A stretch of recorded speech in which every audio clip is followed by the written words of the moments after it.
वाराणसी की एक पुरानी गली के आखिरी छोर पर एक टूटा फूटा कच्चा सा घर था। यह वह घर था जहां उम्र की आखिरी सांसें गिनता रामनाथ नाम का एक बूढ़ा मछेरा रहता था। उसके चेहरे पर उम्र के लंबे सफर की थकान और मेहनत की निशानियां साफ दिखाई देती थीं। गंगा के किनारे तक जाने के लिए वह रोजाना की तरह चाल डालता। गहरे पानी में छलांग लगाकर जो भी चीज मिलती उसे बेचकर 2 वक्त की रोटी जुटाने की कोशिश करता। उसकी जिंदगी का यह रूटीन था और हर दिन एक नई जद्दोजहद बनकर आता था। लेकिन आज कुछ अलग था, जैसे इस दिन में कोई न जाने कैसी तकदीर छुपी हुई हो। शाम के करीब जब रामनाथ थक हार कर घर वापस लौटा, वह अपनी रोजमर्रा की मेहनत से थका हुआ था। लेकिन जैसे ही उसने दरवाजा खोला, उसका दिल एक पल के लिए थम सा गया। उसके बिस्तर पर एक नाजुक मासूम सी लड़की लेटी हुई थी।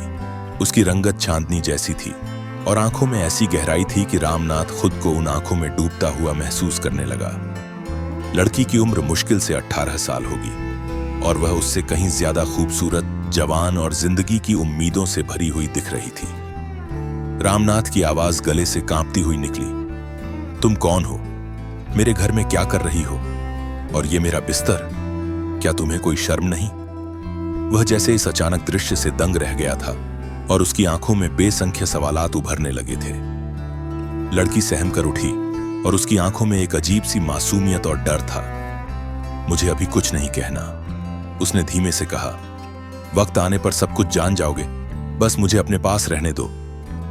यह शब्द रामनाथ के दिल में एक ऐसी दबी सी धड़कन छोड़ गए जिसे वह समझ नहीं पा रहा था। उसका दिल एक अजीब सी कशमकश में फंसा था, लेकिन फिर उसने बेइच्छा तड़प कर कहा, क्या बकवास है ये? मैं तुझे नहीं जानता, नहीं कोई रिश्ता है मेरा तुझसे।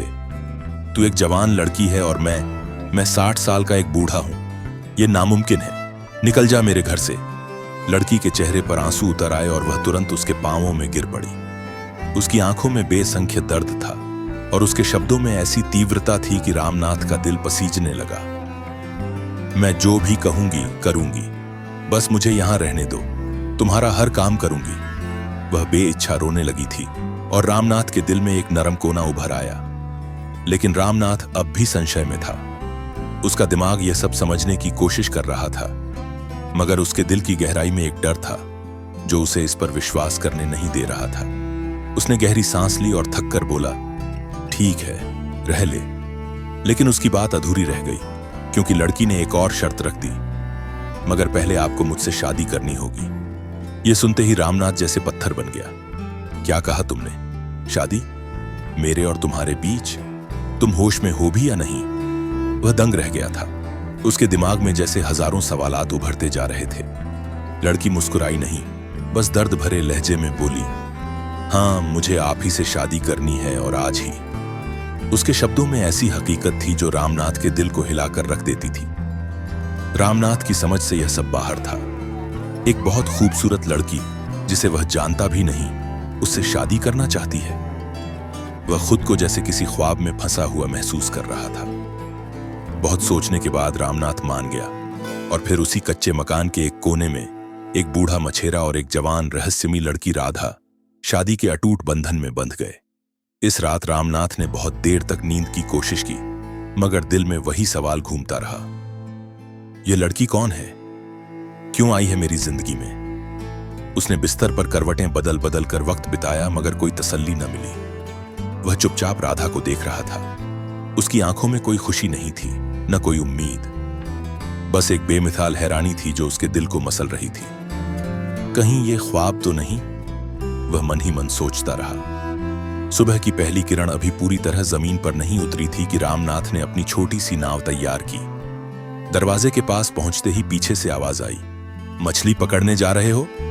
रामनाथ मुड़ा और देखा, राधा वहां खड़ी थी, आंखों में वही रहस्यमयी ठहराव जो रात भर उसके दिल में एक सवाल की तरह घूमता रहा था। हाँ, उसने रूखे लहजे में कहा, मगर पता नहीं किस्मत में क्या लिखा है। राधा ने मुस्कुराते हुए सिर हिलाया और बस धीरे से कहा, खुदा पर भरोसा रखो, सब ठीक होगा। रामनाथ ने उसकी बात का कोई जवाब नहीं दिया और गंगा की तरफ निकल गया। लेकिन इस दिन मछलियां क्या पकड़ता? उसकी सोच में सिर्फ एक ही नाम था, राधा। वह उसकी उम्र भी शायद उसी की ही थी। शरीर थका हुआ, दिल उलझा हुआ और दिमाग में बस एक ही सवाल, वह लड़की कौन है? उसने मुझसे शादी क्यों की? और क्या वाकई उसका इरादा नेक है? कई घंटों तक जाल फेंकने के बावजूद उसके जाल में कुछ नहीं आया। उसकी सोच ढलने लगी थी और गंगा की लहरें जैसे उसकी थकान से हमदर्दी कर रही थीं।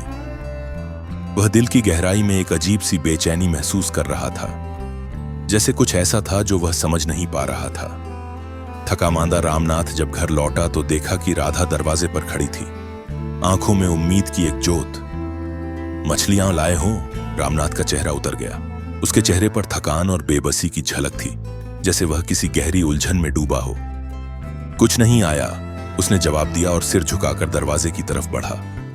राधा ने कोई शिकायत नहीं की, बस मुस्कुराई और कहा, कोई बात नहीं, भूख में भी साथ देंगे। यही तो शादी का मतलब है ना। इस रात दोनों ने कुछ नहीं खाया। चूल्हा ठंडा रहा और कमरे में सन्नाटा फैल गया था, लेकिन राधा वहां किसी रोशनी की तरह टिकी रही, जैसे सब कुछ जानते हुए भी चुपचाप हर दर्द को सह रही हो। वह एक गहरी खामोशी में रामनाथ के साथ रहती थी, जैसे उसके दुखों की गवाह हो। अगली सुबह रामनाथ फिर गंगा की तरफ निकला, लेकिन दिल अब और भी भारी था। उसकी सोच में एक बेचैनी थी। यह लड़की क्या वाकई सच्ची है, या यह कोई चाल है? शायद मैं किसी बड़े धोखे का शिकार हो चुका हूं। इस दिन उसके जाल में आखिरकार एक मछली फंसी। उसकी नजर मछली पर तो थी, लेकिन उसका दिल इस सवाल में गुम था कि वह लड़की क्या थी, क्यों आई थी। उसने कितनी बार दिल में खुद से कहा कि शायद यह सब बस एक संयोग है, लेकिन फिर भी वह इसे झटका नहीं सका। जब रामनाथ थक कर वापस लौटा तो राधा ने मछली को तुरंत लिया और मुस्कुराते हुए बोली, थोड़ा इंतजार करो, मैं पका देती हूं। वह एक पल के लिए रुकी और फिर मछली पकाने की तैयारी में लग गई, लेकिन थोड़ी देर बाद वह वापस आई और हाथ में कुछ भी नहीं था। रसोई में कुछ भी नहीं है, नमक, तेल, मसाले कुछ भी नहीं है। उसकी आवाज में एक उदासी थी जो रामनाथ को और बेचैन कर देती थी। रामनाथ ने थके हुए लहजे में कहा, मैंने कहा था मेरे पास कुछ नहीं है। जो मछली मिलती है उसे कोयलों पर भून कर खा लेता हूं। राधा ने कोई शिकवा नहीं किया, न कोई ताना दिया। उसने तुरंत मछली को कोयलों पर रख दिया और फिर उसकी तरफ देखा। उसके चेहरे पर एक नर्मता और शांति थी, जैसे वह इस साधारण जीवन में खुश हो। थोड़ी देर बाद दोनों ने आधी आधी मछली बांट कर खाई।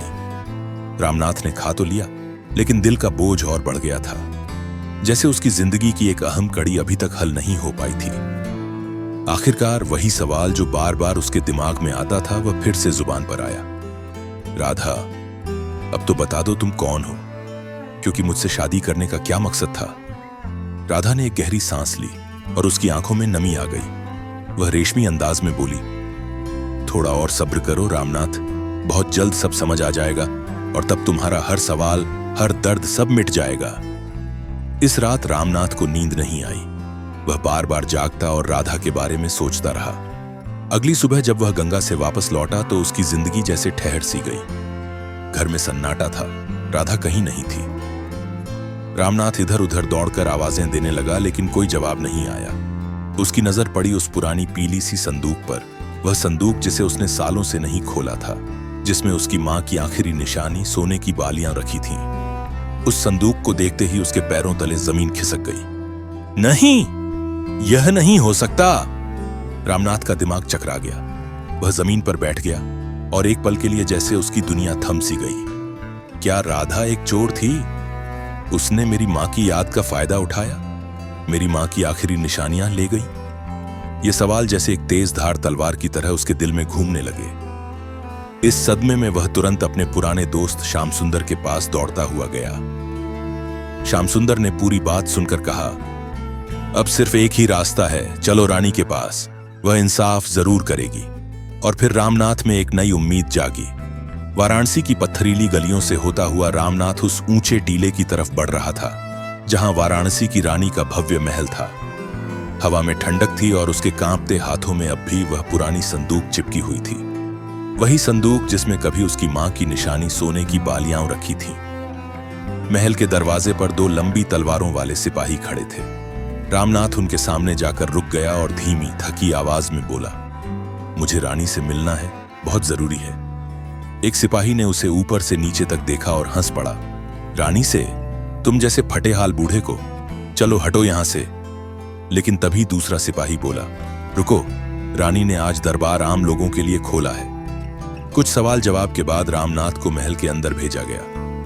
महल के अंदर का दृश्य उसके लिए ख्वाब से कम नहीं था। ऊंचे गुंबद, फर्श पर बिछे लाल कालीन, दीवारों पर चमकते आईने और हजारों दीपकों की रोशनी। बीचों बीच एक ऊंचा सोने का सिंहासन था जिस पर बैठी थी वाराणसी की रानी। चेहरा नकाब में ढका हुआ, सिर्फ उसकी गहरी ठहरी हुई आंखें दिखाई दे रही थीं। दरबार का मंत्री ऊंचे स्वर में पुकारा, रामनाथ बन रघुनाथ, अपनी बात रखो रानी के सामने। रामनाथ धीरे धीरे आगे बढ़ा। उसकी आवाज भारी थी। रानी साहिबा, मैं एक बूढ़ा मछेरा हूं। 2 दिन पहले मेरे घर एक लड़की आई, जवान, खूबसूरत। उसने मुझसे शादी करने की जिद की। मैंने लाख मना किया पर वह न मानी। शादी हुई। तीसरी पार्ट और फिर 2 दिन बाद वह मेरी मां की आखिरी निशानी सोने की बालियां लेकर गायब हो गई। सारा दरबार खामोश हो गया। रानी ने कुछ पल चुपचाप सोचा, फिर पूछा, अब तुम क्या चाहते हो बड़ा मछीरा? इंसाफ। रामनाथ की आवाज में एक गहरा दर्द और गुस्सा था। मुझे मेरी मां की याद वापस चाहिए, बस यही मेरी आखिरी इच्छा है। मैं किसी और चीज से उसे नहीं बदल सकता। रानी की आवाज में नरमी थी, लेकिन चेहरा अभी नकाब में ढका हुआ था। अगर मैं तुम्हें इस ज्वेलरी की जगह 2 गुना सोना दूं तो क्या तुम मान जाओगे? रामनाथ ने जवाब देने में पल भर भी नहीं लिया। नहीं, मैं सिर्फ वही निशानी चाहता हूं। वह मेरी मां की आखिरी पहचान थी और उसे वापस चाहिए। रानी कुछ पल चुप रही, फिर बोली, तुम्हारी बात को गंभीरता से लिया जाएगा। दरबार आज समेटता है, तुम बाहर इंतजार करो। रामनाथ कुछ कहना चाहता था मगर पहरेदारों ने उसे इशारे से बाहर भेज दिया। महल के एक बाहरी हिस्से में एक छोटा कमरा उसे दिया गया। रानी किसी आम आदमी को महल में रात ठहरने की अनुमति नहीं देती थी, मगर रामनाथ को इसका कोई गम नहीं था। वह बस अपनी मां की निशानी की वापसी के बारे में सोचता रहा। इस रात रामनाथ की नींद नहीं आई। उसके दिल और दिमाग में बेसंख्य सवाल घूम रहे थे। वह दिल ही दिल में सोचता रहा कि क्या कल उसके सवालों का जवाब मिलेगा? क्या उसकी मां की सोने की बालियां उसे वापस मिलेंगी? सुबह होते ही दरबार फिर सजा और रामनाथ को फिर से बुलाया गया। इस बार दरबार का माहौल पहले से अलग था। कम लोग थे और रानी अपने सिंहासन पर बैठी थी, मगर आज उसके चेहरे पर नकाब के साथ एक गहरा राज भी था, जैसे वह किसी खास मकसद के लिए तैयार हो। मंत्री ने कहा, रानी साहिबा ने तय किया है कि आपसे आज अकेले मुलाकात की जाएगी। रामनाथ चौंक उठा। मुझसे अकेले? हाँ, लेकिन कल तक सब कुछ है, तब तक आप महल में रहेंगे, मंत्री ने कहा। रामनाथ एक आखिरी उम्मीद लिए रानी से मिलने की तैयारी कर रहा था। एक दासी आई और बोली, रानी साहिबा इंतजार कर रही हैं। आपको सिंहासन कक्ष में बुलाया गया है, जहां वाराणसी की रानी उसका इंतजार कर रही थी। रामनाथ दिल में एक अजीब सा डर महसूस कर रहा था, लेकिन फिर भी वह दरबार की तरफ बढ़ा। जब वह सिंहासन के कमरे में पहुंचा तो रानी उसी अंदाज में बैठी थी। उसका चेहरा अभी भी नकाब में ढका था और वह बिल्कुल खामोश थी। रामनाथ नीचे कांपते हुए अत्यधिक विनम्रता के साथ बोला, बिल्कुल साहिबा, मैं तुम्हारे सामने सिर झुकाकर इंसाफ मांगने आया हूं। आपने मुझे अकेले मिलने के लिए बुलाया, मधबूढ़े को इतनी इज्जत दी। आखिर यह क्या मामला है और आपको मेरा नाम कैसे मालूम? रानी उठी और कुछ कदम चलकर उस संदूक तक गई जिसमें वही सोने की बालियां रखी थी जो रामनाथ की मां की आखिरी निशानी थी। रामनाथ उस संदूक को देखकर दंग रह गया। यह संदूक? मेरी मां की जेवर वाली? यह तुम्हारे पास कहां से आया? तुमने इतनी जल्दी चोर को ढूंढ निकाला? मान गया, तुम वाकई एक सच्ची रानी हो। रामनाथ की आवाज में बेसंख्य सवालों की गूंज थी। वह चोरनी कहां है? रामनाथ बोला, जहां से आपने मेरी मां की आखिरी निशानी मिली। मेरी आखिरी गुजारिश है, मुझे उससे मिलवाओ। मैं उससे पूछूंगा कि उसने ऐसा क्यों किया। रानी ने संदूक को वापस उसी जगह पर रख दिया और फिर रामनाथ को उसके शब्दों में चुपचाप बताया, तुम यह क्या कर रहे हो? यह एक निशानी है, इसे वापस क्यों ले लिया? रामनाथ की आवाज में दर्द और गुस्सा था। रानी ने कहा, जवाब तुम्हें पता करने के लिए 1 दिन और यहां ठहरना होगा। कल दीवान आम में तुम्हें तुम्हारे सब सवालों के जवाब मिल जाएंगे। रामनाथ, जो मां का गुमशुदा जेवर मिलने पर खुश था, अब एक और उलझन में फंस गया। वह सोच रहा था, अब कल क्या होगा? क्या कल मेरे सवालों का जवाब मिलेगा? अगली सुबह रामनाथ दीवान आम में पेश हुआ, जहां रानी की आवाज धीमी लेकिन सत्ता से भरी गूंज रही थी। अब तुम क्या चाहते हो? इंसाफ। रामनाथ की आवाज में गहरी तीव्रता थी। मेरी मां की आखिरी निशानी लौटा दीजिए, वह मेरी जिंदगी की वजह थी। रानी ने कुछ देर चुपचाप उसे देखा और फिर धीरे से अपने नकाब को हटा दिया। रामनाथ के होश उड़ गए। वह चेहरा, वह आंखें, वह मुस्कान, वह कोई और नहीं, राधा ही थी। रामनाथ की आंखें फटी की फटी रह गई। राधा! उसकी टांगें कांपने लगीं और वह सकते में आ गया। यह क्या मामला है? तू रानी है? महल की पूरी सभा सुन रही थी और रानी यानी राधा अपनी ऊंची गद्दी से उठी और धीरे धीरे रामनाथ के पास आई। हां, मैं ही राधा हूं। राधा की आंखों में आंसू थे। लेकिन तूने मुझसे शादी क्यों की? मेरे साथ यह सब क्यों किया? रामनाथ की आवाज में एक अजीब सी बेबसी थी, जैसे उसका दिल टूट रहा हो। राधा की आंखें नम हो गईं। वह बात जो अब तक छुपाई थी, अब कहने का समय आ गया था। कौन थी राधा वाकई? पार्ट 4। क्यों उसने रामनाथ से शादी की? क्या राज था उसकी जिंदगी का? और कैसे बंधा हुआ था उसका अतीत? राधा ने गहरी सांस ली और फिर एक लंबी खामोशी के बाद कहना शुरू किया। आज से 20 साल पहले एक छोटी बच्ची को गंगा के किनारे अकेला छोड़ दिया गया था। एक बूढ़े मछेरे ने उसे देखा, उसकी जान बचाई और फिर उसे एक अनाथालय भिजवा दिया। उस समय शायद तुम्हें याद ना हो, मगर वह छोटी बच्ची मैं ही थी और वह बूढ़ा मछेरा तुम थे, रामनाथ। अगर उस दिन तुम मुझे वहां से न उठाते तो मैं जिंदा न बचती। रामनाथ की आंखों में एक अजीब सी चमक आ गई। उसकी आंखों में एक दर्द भरा सवाल था, जैसे उसे अभी तक यकीन न आ रहा हो कि वह छोटी बच्ची जिसे उसने बचाया था, आज उसके सामने रानी बनकर खड़ी है। राधा ने सिर झुका लिया और फिर और कहना शुरू किया। अनाथालय में मुझे पाला गया, पढ़ाया गया और धीरे धीरे मेरी किस्मत पलटने लगी। एक रईस बुजुर्ग ने मुझे गोद लिया और जब उनकी मौत हुई तो उन्होंने मुझे अपनी सारी जायदाद सौंप दी। लेकिन इस सारी दौलत में एक कमी रह गई थी। वह कमी थी एहसान का कर्ज जो तुम पर था। राधा ने एक गहरी सांस ली, जैसे उसके दिल में कोई बोझ था जो सालों से उसने सीने में दबा रखा था। तुम्हारा एहसान रामनाथ, तुमने उस वक्त मुझे बचाया जब मैं इस दुनिया पर सिर्फ एक बोझ थी। मैं चाहती तो तुम्हें कुछ सोना दे देती, कुछ जमीन, मगर वह सब कुछ नाकाफी था। रामनाथ की आंखों से आंसू बहने लगे। उसने कभी सोचा नहीं था कि उसकी एक छोटी सी मदद किसी की जिंदगी बदल सकती है। लेकिन राधा की बातों में एक अजीब सी हकीकत थी। लेकिन तुमने मुझसे शादी क्यों की? रामनाथ ने बेखुदी में सवाल किया। मेरे साथ यह सब क्यों किया? राधा की आंखें नम हो गईं। उसकी आवाज में एक गहरी नरमी और दर्द था। क्योंकि अगर मैं सिर्फ एक लड़की बनकर आती तो तुम मुझे अपने घर न रखते। तुम्हारे स्वाभिमान को ठेस लगती, लेकिन शादी के बाद एक पत्नी के रूप में मैं तुम्हारे घर में रह सकती थी, तुम्हारी सेवा कर सकती थी। मैं जानती थी तुम्हारी हालत बहुत खराब है और मुझे हर हाल में वह कर्ज उतारना था। और तुम्हारी मां की निशानी, वह सोने की बालियां, मैंने उसे सिर्फ इसलिए लिया था ताकि तुम्हें यहां बुला सकूं। राधा की आवाज अब भर रही थी, जैसे उसके दिल में छिपे हुए बेसंख्य राज एकदम बाहर आ गए हों। क्योंकि मैं चाहती थी कि एक दिन तुम अपनी आंखों से देखो कि जिस बच्ची को तुमने बचाया था, आज वह क्या बन गई है। और तुम्हारे एहसान का कर्ज मैंने कभी नहीं भुलाया। रामनाथ का चेहरा बदल चुका था। उसकी आंखों में एक नया जज्बा था, जैसे उसे अपनी जिंदगी का हकीकत से सामना हो रहा हो। मैंने तो कभी नहीं सोचा था कि मेरी एक छोटी सी मदद किसी की जिंदगी बदल देगी। रामनाथ ने दिल में सोचा और फिर बोला, मदद नहीं राधा, वह रहमत थी, तुम्हारी दुलदारी थी, जो आज मेरी रूह की पहचान बन गई। राधा ने मुस्कुराकर रामनाथ का हाथ थामा। वह बच्ची जिसे तुमने कभी मरते हुए गंगा के किनारे पाया था, आज उसकी रखवाली बनकर सामने है, मगर अब उसके माथे पर ताज है और आंखों में दुनिया को बदल देने की ताकत। रामनाथ की आंखों में एक अजीब सा शांति था और उसकी दिल की धड़कन तेज हो गई थी। राधा ने धीरे से रामनाथ का हाथ थामते हुए कहा, मैं रानी हो सकती हूं, लेकिन अब मैं सिर्फ आपकी हूं।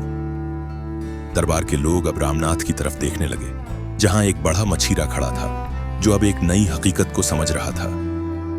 मैं अब तुम्हें अकेले नहीं रहने दूंगी, राधा ने कहा। इस महल का एक हिस्सा तुम्हारा होगा, हर सुख तुम्हारा, हर शाम तुम्हारी कहानियां। अब मैं तुम्हारी देखभाल करूंगी। रामनाथ के चेहरे पर एक थकी हुई मुस्कान थी, वह मुस्कान जो सालों की तकलीफों के बाद ही पैदा होती है। उसने जोर से सांस ली, जैसे सीने पर पड़ा बोझ आखिरकार उतर गया हो। सच हमेशा हर कहानी में एक नई रोशनी लाता है। सच्चाई का सामना करने वाले ही असली इज्जतदार होते हैं।